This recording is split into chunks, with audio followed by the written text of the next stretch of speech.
आज मैं आपको एक चार्ट के माध्यम से एक्सप्लेन करूंगा कि नवमांस कुंडली में आप अपने सूर्य से लेकर के केतु ग्रह तक के जो है कैसे जान सकते हैं कि वो किस प्रकार की राशि में बैठे हैं, तो क्या फलादेश होने वाला है। सूर्य आपका किस राशि में है, चंद्रमा मंगल सभी ग्रहों का बताऊंगा। यहाँ पर मैं ऊपर मैंने कुछ गिनती लिखी है, मतलब यहाँ पर सूर्य के अनुसार लिखा है, लेकिन अलग अलग ग्रहों का अलग अलग होता है फल, तो उस बेसिक पे मैं नहीं जाऊंगा। जैसे चंद्रमा की स्वराशि 4 नंबर की गिनती है, उच्च राशि वृषभ है, तो ये उच्च नीच मित्र राशि सम राशि और शत्रु राशि सभी ग्रहों की आपको पता होगी। मैं यह मान करके फलादेश कर रहा हूं। यहाँ पर नवमांस कुंडली बताएगा कि उस ग्रह की डिग्निटी कैसी है, और परामर्श के लिए आप 7800771770 पर आप हमसे संपर्क कर सकते हैं कुंडली दिखाने के लिए। अब अगर आपके नवमांस कुंडली में सूर्य स्वराशि में होगा, 5 नंबर की गिनती पर होगा, तो वह सूर्य आपको धर्म का बल देगा। धर्म बल मतलब वैसा बल होता है कि आप अपने कर्तव्य के मार्ग पर चलेंगे। धर्म बल सिर्फ यह नहीं है कि आप हिंदू मुसलमान, वो वाला धर्म बल नहीं है। धर्म हर व्यक्ति का अपने जीवन साथी के प्रति, क्योंकि नवमांस कुंडली जीवन साथी को इंडिकेट करती है, तो वैवाहिक जीवन में या जीवन साथी के प्रति आप धर्म बल पर टिके रहेंगे। आपका उसके प्रति जो धर्म बनता वो आप करेंगे। वैवाहिक जीवन में आपके आत्मविश्वास बना रहता है, और वैसे भी आपको आत्मविश्वास मिलता है। पत्नी आपके या आपका जो भी जीवन साथी होता है वो आपके आत्मविश्वास की हमेशा वृद्धि करता है, कभी आपको आत्मविश्वास यानी हतोत्साहित नहीं करता है। अगर वहीं सूर्य जो है आपके नवमांस कुंडली में उच्च का होगा यानी मेष राशि में होगा, तो यह विवाह के बाद उच्च भाग्य की स्थिति को दर्शाएगा, और विवाह के बाद आप प्रतिष्ठित होंगे। आपके ससुराल में भी कोई व्यक्ति बहुत ही प्रतिष्ठित होगा, इस बात की भी संभावना बढ़ जाती है। वहीं अगर मित्र राशि में सूर्य होगा, सूर्य के मित्र कौन है, मंगल हो गया, गुरु हो गया। चंद्रमा भी मित्र में आता, लेकिन चंद्रमा की राशि में सम होता, क्योंकि कर्क राशि जल है और सूर्य आग है। तो अगर सूर्य आपका मित्र राशि में होगा, जैसे 8, 9, 12 नंबर की गिनती में होगा, तो वैवाहिक जीवन में आपके सम्मान और सहयोग परस्पर बना रहेगा, और वैवाहिक जीवन आपका मित्रवत चलेगा। दोनों एक दूसरे का ख्याल रखेंगे, और विवाह के बाद जो है आपका सम्मान और अधिक बढ़ने लग जाता है। वहीं अगर सम राशि में सूर्य बैठा होगा नवमांस कुंडली में, तो यह आपको सामान्य आत्मबल प्रदान करेगा। 4, 3 और 6 नंबर की गिनती में होता है, तो आप अपने आत्मा की बातें कम और भावनात्मक दबाव में ज्यादा रहते हैं। वैवाहिक जीवन में आप इफर्ट लगाते रहते हैं, और साथ ही साथ जीवन साथी आपके विवाह के बाद जीवन साथी को थोड़ा सा रोग की भी संभावना बनी रहती है। वहीं अगर नवमांस कुंडली में आपका सूर्य शत्रु राशि में होगा, 2, 10 और 11 नंबर की गिनती में सूर्य नवमांस में शत्रु राशि में रहता है, तो आपको अपने जीवन साथी से अहम का टकराव भी रहता है, और जीवन साथी से एक थोड़ा भयभीत स्थिति में भी रहते हैं। आपके अंदर यह रहता है कि मतलब समय समय पे आपका जीवन साथी आपके सम्मान को, आपके अहम को ठेस पहुंचाने का काम करता है। साथ ही साथ आप इस बात से भी डरे रहते हैं कि अपनी पूरी बातें जीवन साथी को बताना उचित नहीं है। वहीं अगर नवमांस कुंडली में सूर्य नीच का होता है, तो भाग्य बाधा भी आती है, और विवाह के थोड़े समय बाद कुछ ऐसी परिस्थितियां बनती हैं जहां आपको थोड़ा पब्लिकली आपकी इमेज डाउन हो या अपमान का सामना करना पड़ सकता है। चंद्रमा की बात करें, अगर नवमांस कुंडली में चंद्रमा अपनी राशि में होगा, 4 नंबर की गिनती में होगा, तो वैवाहिक जीवन और जीवन साथी आपको मानसिक शांति देने वाला होगा, आपके इमोशन और भावनाओं को समझने वाला होगा। वहीं अगर चंद्रमा उच्च राशि में होगा, तो आपका और आपके जीवन साथी का भावनात्मक सुख बहुत अच्छा रहेगा। दोनों का भावनात्मक तालमेल बहुत अच्छा हो जाता है, आप अपने जीवन साथी की भावनाओं को समझने वाले होते हैं। वहीं अगर चंद्रमा नवमांस कुंडली में मित्र राशि में होता है तो दोनों पति पत्नियों के बीच में हंसी मजाक का संबंध बनता है, सहयोग का संबंध बनता है और विवाह के बीच मन का जो आनंद और उत्साह है वह बढ़ जाता है। अगर सम राशि में होता है तो सामान्य संतोष, मानसिक संतोष जो है जीवन साथी को लेकर के सामान्य मानसिक संतोष मिलता है। बहुत उच्च श्रेणी का नहीं, लेकिन इतना खराब भी नहीं कि रिश्ते बहुत ना चल पाए, यानी इमोशनल कनेक्शन जो है वो बहुत स्ट्रांग नहीं रहता है। वहीं शत्रु राशि में अगर चंद्रमा बैठा होगा नवमांश कुंडली में तो आपका आपके जीवन साथी के साथ जो इमोशनल अटैचमेंट है वह अस्थिर रहता है, यानी कभी आप बड़े अटैच्ड फील करते हैं, कभी भयभीत होते हैं, अस्थिरता रहती है। आपके भावना और उसके भावनाओं का जो एक गठजोड़ है उसमें अस्थिरता बनी रहती है। और अगर वही नीच राशि में होगा चंद्रमा नवमांश कुंडली में तो जीवन साथी को लेकर के कुछ ना कुछ मानसिक पीड़ा आपको मिलेगी। जीवन साथी आपके इमोशन से उतना अच्छे से कनेक्ट नहीं हो पाएगा, उसके कारण से आपको मानसिक तकलीफ मिल सकती है। वहीं अगर मंगल नवमांश कुंडली में स्वाग्रही होगा तो आप दोनों पति पत्नी दोनों एक दूसरे के हेतु संघर्ष करने के लिए तैयार रहेंगे, अपने धर्म के पालन हेतु संघर्ष भी कर लेते हैं। यानी कि आप अपने जीवन साथी के लिए और जीवन साथी आपके लिए अगर मुसीबत, कष्ट और पराक्रम दिखाना पड़े तो ये दोनों आप कर पाते हैं। वहीं अगर उच्च राशि में रहता है मंगल नवमांश कुंडली में तो आपका जीवन साथी बहुत उच्च अदम्य इच्छा शक्ति वाला होता है। वह कठिन परिस्थितियों से नहीं डरता है, चाहे शारीरिक मेहनत की बात हो, चाहे साहस दिखाने की बात हो, वह हर स्थिति में तैयार रहता है। वहीं अगर मित्र राशि में होता है तो सामान्य साहसी स्वभाव मिलता है। जीवन साथी आपका जो होता है उसके अंदर जो है साहस इस स्तर पर होता है कि वह हमेशा आपके साथ खड़ा रह सके। वहीं अगर सम राशि में मंगल होता है तो आपका जीवन साथी जो है उसकी ऊर्जा सामान्य स्तर की है, वह बहुत अधिक संघर्ष की स्थिति को नहीं झेल पाता है। शत्रु राशि में अगर मंगल बैठा हुआ है आपके नवमांश कुंडली में तो यह आपके दाम्पत्य जीवन में बीच बीच में तनाव और लड़ाई झगड़ा कलह की स्थिति पैदा करता है। कई बातों पर आप लोगों की शारीरिक क्षमताएं अलग अलग रहती हैं। वहीं अगर मंगल नवमांश कुंडली में नीच का रहता है तो दाम्पत्य जीवन में क्रोध आप लोगों के हानि का कारण बनता है। क्रोध आप लोगों के लिए ठीक नहीं है। भाई बहन या ऐसे जो रिश्ते में छोटे हैं जो भाई बहन के समान है उनको लेकर के आप दोनों लोगों के बीच में विवाद होता है।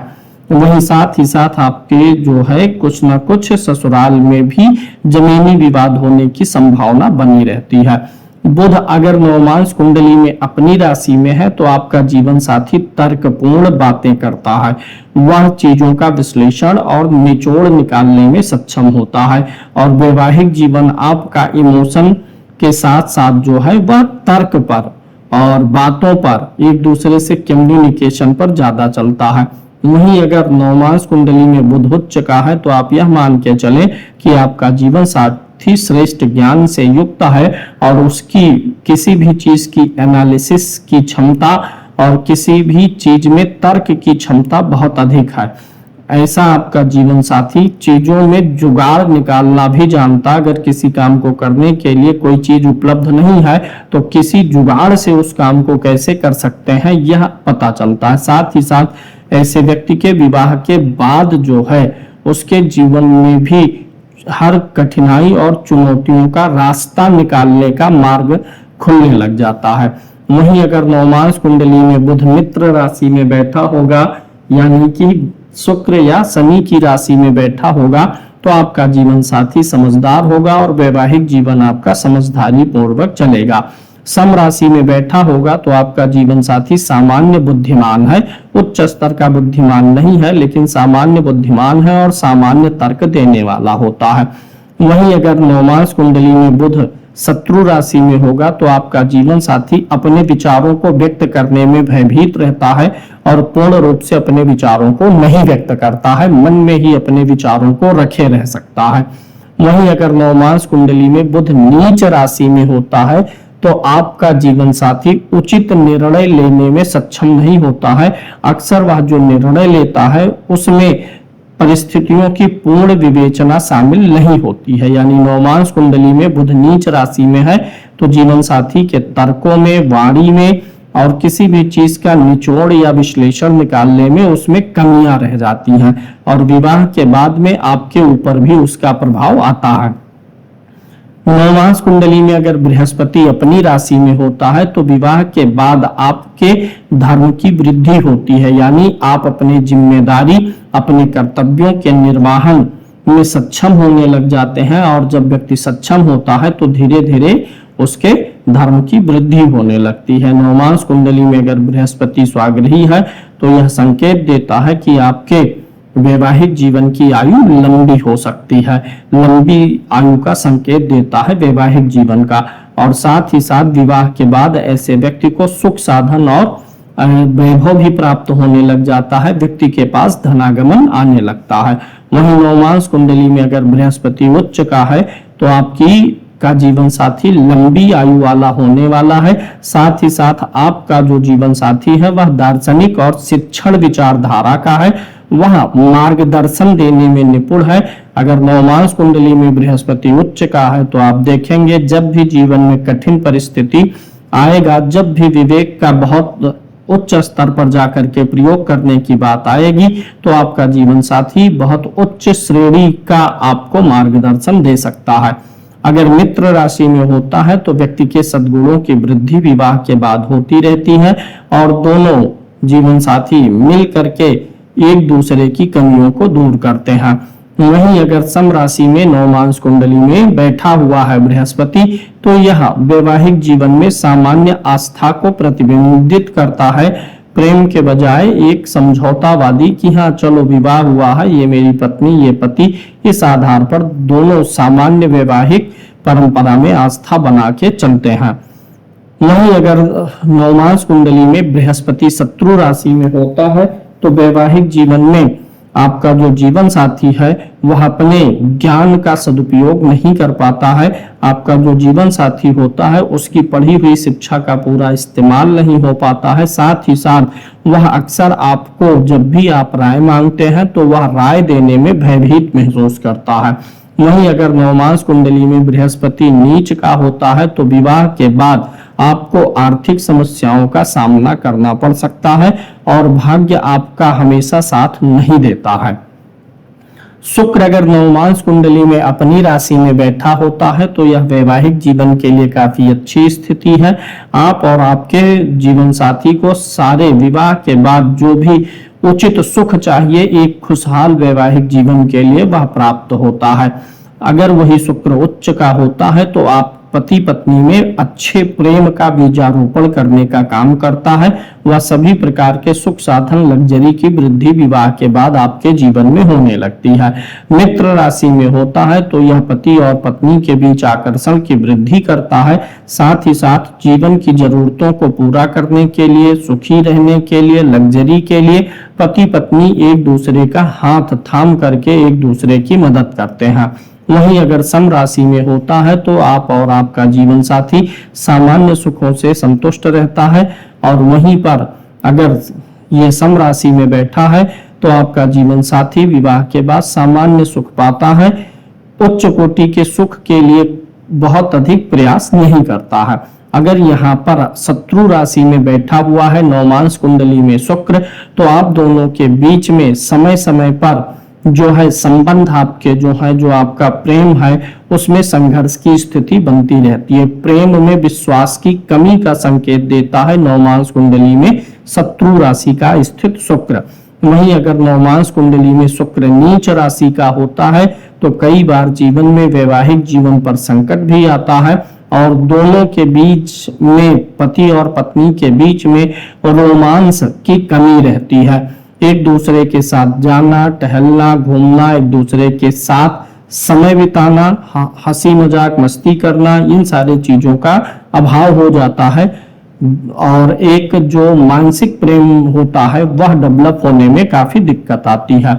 शनि अगर आपके नवमांश कुंडली में अपनी राशि में बैठा होता है तो यह संकेत देता है कि आप लोग संबंधों को लंबे समय तक चलाने के लिए पूरा प्रयास करते रहेंगे।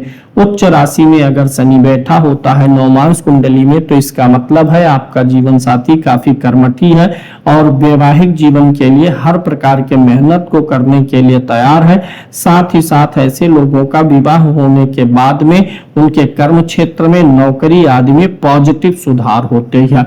अगर वहीं शनि मित्र राशि में बैठा हुआ है नवमांश कुंडली में, तो वैवाहिक जीवन की जिम्मेदारी दोनों लोग संयुक्त रूप से उठाते हैं। जो भी जीवन यापन के लिए, जीने के लिए जो भी जिम्मेदारियां आती हैं, उसमें किसी एक पर जिम्मेदारी नहीं पड़ती है, दोनों मिल करके हंसी खुशी से जिम्मेदारियों को बांट लेते हैं।